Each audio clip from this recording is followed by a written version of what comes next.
You're scrolling through social media and you see them everywhere. Happy couples holding hands at sunset, wedding photos with captions about finding their soulmate, anniversary posts declaring eternal love. And somewhere deep inside, you feel it. That subtle pressure, that quiet voice asking, why haven't you found this yet? What's wrong with you? But here's what nobody tells you about those perfect pictures. Every single one of them is a carefully constructed lie. Not because the people aren't real, or the relationships don't exist, but because what you're seeing isn't love. It's a performance of love. And the difference between those two things is about to change everything you believe about relationships, happiness, and what you're actually supposed to be chasing in life. Arthur Schopenhauer, one of history's most brutally honest philosophers, spent his entire life studying human nature. And what he discovered about romantic love was so disturbing, so contrary to everything society teaches, that most people still can't handle the truth over 150 years after he wrote it. He said that falling in love isn't this magical spiritual connection everyone pretends it is. It's a biological trap, a trick your DNA plays on you to ensure reproduction. And every romantic feeling you've ever had, every butterfly in your stomach, every moment you couldn't stop thinking about someone, that wasn't destiny or soulmates, or the universe bringing you together. That was your genes hijacking your consciousness to make you do what they want. Stay with me, because what I'm about to reveal will destroy every romantic comedy you've ever believed in, every love song you've ever felt, every relationship goal you've ever pursued. But it will also set you free in ways you can't yet imagine.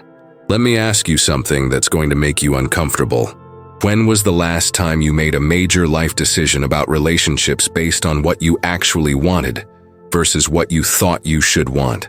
When was the last time you chose someone because they genuinely enhanced your life versus because they checked the boxes society told you mattered?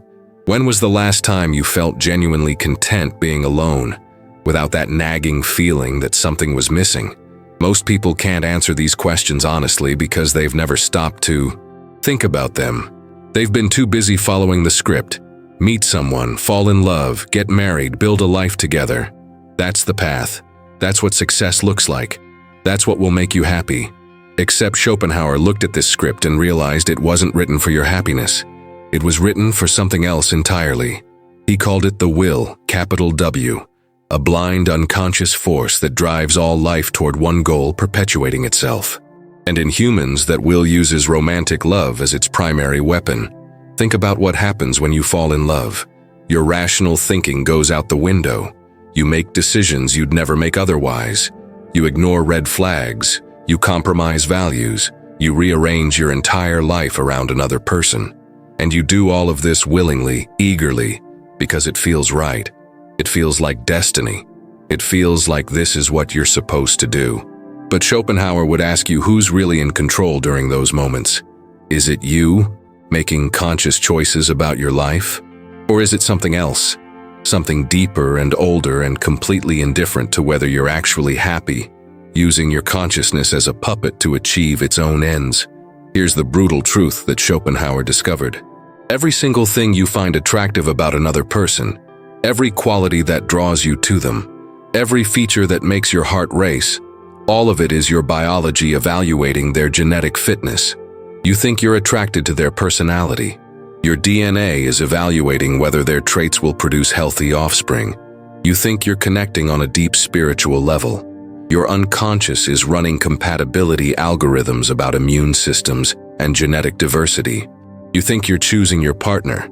Your genes are choosing their genetic complement. And the worst part? You have no idea this is happening. Your conscious mind creates elaborate stories about soulmates and meant to be and deep connection. But underneath all those stories, you're just a sophisticated animal, responding to biological imperatives that don't care about your happiness, your fulfillment, or your individual well-being. They only care about reproduction. And they'll make you feel whatever they need you to feel to achieve that goal. Schopenhauer wrote, "We are not the authors of our own thoughts." And nowhere is this more true than in romantic love. You think you're making choices. You're being chosen by forces you don't control and can't even perceive. Think about the times you fell in love with someone who was completely wrong for you. Someone your rational mind knew wasn't compatible, wasn't available, wasn't good for your life. But you couldn't help it. The attraction was overwhelming. The feelings were undeniable. You had to pursue it even when every logical part of your brain was screaming, "Stop." That's not you being irrational. That's the will doing exactly what Schopenhauer said it does, overriding your conscious preferences to pursue its own agenda. Here's where this gets really dark. Society knows all of this. The people who profit from the romance industry, the media that sells you relationship goals, the institutions that depend on traditional coupling, they all know that romantic love is biological manipulation. But they can't let you know that. Because the moment you understand what's really happening, the moment you see through the illusion, their power over you evaporates. Think about how much of the economy depends on romantic love. The wedding industry worth hundreds of billions globally. The dating app industry turning relationships into subscription services. The jewelry industry selling compressed carbon as symbols of eternal commitment. The real estate industry targeting couples because they spend more.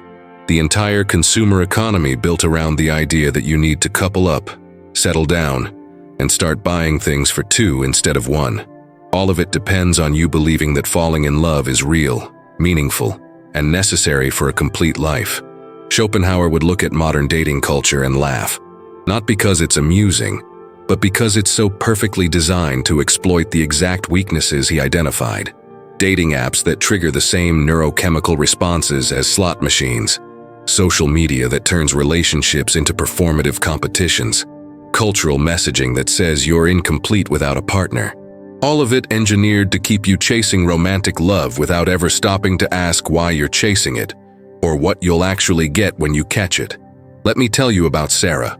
Sarah's 32, successful career, great friends, interesting hobbies, genuinely enjoys her life. But every family gathering, every social event, every casual conversation eventually circles back to the same question: when are you going to settle down? And despite being happy, despite having a life she's built intentionally, that question creates doubt. Maybe something is wrong with her. Maybe she's missing out. Maybe everyone else knows something she doesn't. So she gets on dating apps. She goes on dates. She tries to feel what she's supposed to feel. And sometimes she does feel it.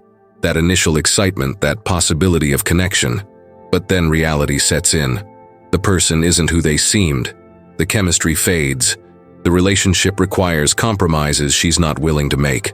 And she's back to being alone, except now she's alone and feeling like she failed at something everyone else seems to find easy. Schopenhauer would tell Sarah that she didn't fail. She succeeded. She successfully resisted biological programming that wasn't serving her individual life. She successfully questioned whether following the script would actually make her happy. She successfully chose her own path over society's expectations. But society can't let Sarah feel good about that choice. Because when Sarah is happy being single, when Sarah builds a fulfilling life without romantic love, when Sarah proves that coupling up isn't necessary for completeness, then she becomes dangerous. She becomes evidence that the whole system is optional. Here's what Schopenhauer understood that most people never figure out. The intensity of romantic love is inversely proportional to its sustainability. The more overwhelming the initial attraction, the more biological rather than rational it is. And biological attraction doesn't care about compatibility, shared values, long-term happiness, or any of the things that actually make relationships work. It only cares about genetic fitness. This is why the most passionate love affairs often end in disaster. Why the relationships that start with intense chemistry often become toxic. Why the people you can't stop thinking about are usually the worst possible partners for your actual life. Your biology is optimizing for reproduction, not happiness. And those two goals are often in direct conflict. Think about what society tells you to look for in a partner. Attraction, chemistry, that spark, the feeling that you can't live without them. All of these are biological signals, not indicators of compatibility. Real compatibility is boring. It's shared financial values and similar life goals and compatible communication styles and aligned expectations about domestic labor. It's not exciting. It doesn't make your heart race. It doesn't feel like destiny. It feels like finding a good roommate you also want to sleep with. And society can't sell that. You can't make movies about two people who rationally choose each other because they're compatible. You can't write songs about relationships built on mutual respect and shared values. Schopenhauer wrote extensively about what he called the metaphysics of sexual love. And his central argument was this: nature doesn't care about individuals. It only cares about the species. So it created romantic love as a way to trick individuals into serving the species' interests, even when doing so works against their own interests. Every time you sacrifice your goals for a relationship, every time you compromise your values to keep a partner, every time you ignore your own needs to meet someone else's, you're experiencing this trick in action. You think you're choosing love. You're being used by biological imperatives that see you as nothing more than a vehicle for genetic transmission. And here's the really disturbing part. Even knowing this doesn't make you immune to it. Schopenhauer himself fell in love despite understanding exactly what was happening. The will is stronger than rational knowledge. Your biology will make you feel things even when your mind knows those feelings are manipulation. This is why people stay in terrible relationships. Why they keep going back to toxic partners. Why they can't let go even when every rational part of them knows they should. It's not weakness. It's not stupidity. It's biological programming overriding conscious choice. Let me show you what this looks like in practice. You meet someone. Initial attraction, which is your biology evaluating genetic fitness. You start talking and discover you have things in common, which is your consciousness creating narratives to justify the biological attraction. You start dating and the relationship feels effortless at first, which is neurochemicals flooding your brain to encourage bonding. Then real life starts intruding. Differences become apparent. Conflicts emerge. The effortless feeling fades. And now you have a choice. You can do the rational thing, evaluate whether this person actually enhances your life, whether your values align, whether you're genuinely compatible beyond initial attraction. Or you can do what most people do, double down. Try harder. Convince yourself that the initial feelings were real, and getting back to that will fix everything. Work on the relationship. Compromise more. Sacrifice more. Invest more. All while telling yourself this is what love requires. Schopenhauer would say that's exactly when you've been fully captured by the will. You're no longer making choices based on your individual well-being. You're following biological programming that says pair bonding must be maintained, that investment must be justified, that starting over would be wasting the resources already spent. The sunk cost fallacy doesn't just apply to business decisions.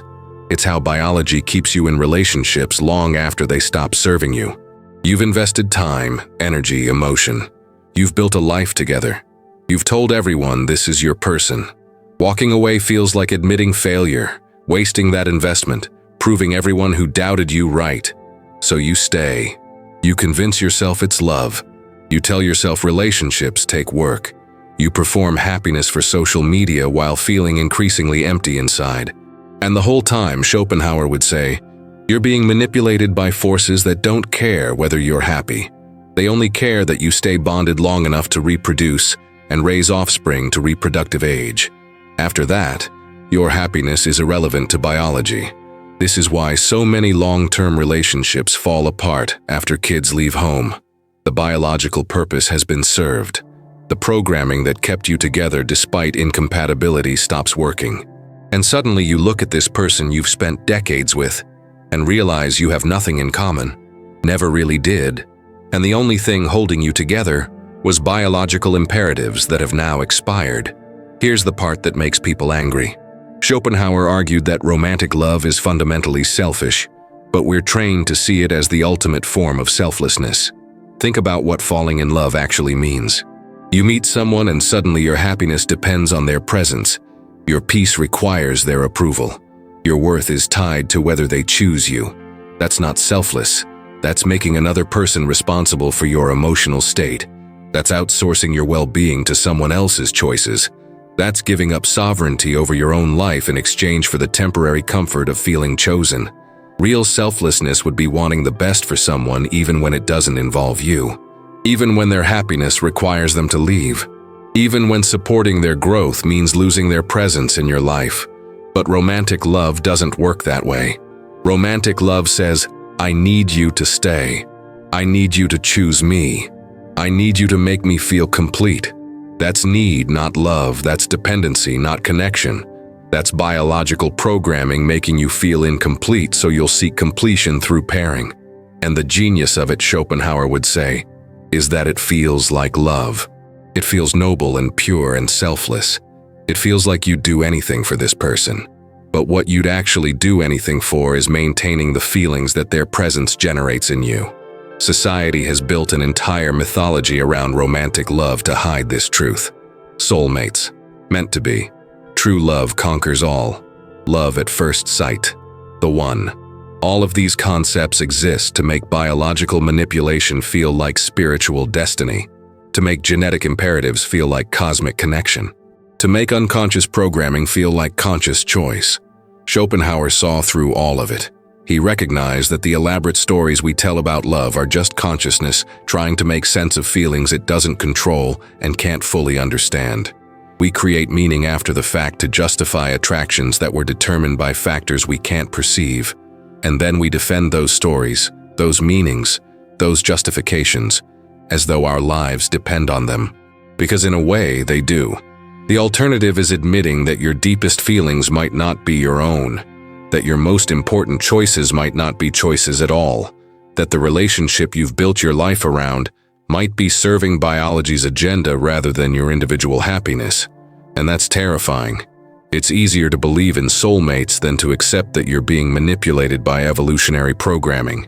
Here's where this gets really practical. Once you understand what Schopenhauer is actually saying, once you see romantic love for what it is, you have two choices. You can reject relationships entirely, recognizing them as biological traps, or you can enter them with eyes open, understanding exactly what's happening and making conscious decisions despite the manipulation. The second path is more interesting. It means acknowledging that yes, romantic attraction is biological manipulation. Yes, falling in love is your genes hijacking your consciousness. Yes, the feelings aren't entirely your own, but you can still choose to engage with relationships from a place of awareness, rather than blind following. You can feel the attraction without being controlled by it. You can experience the chemistry without letting it override your rational evaluation of compatibility.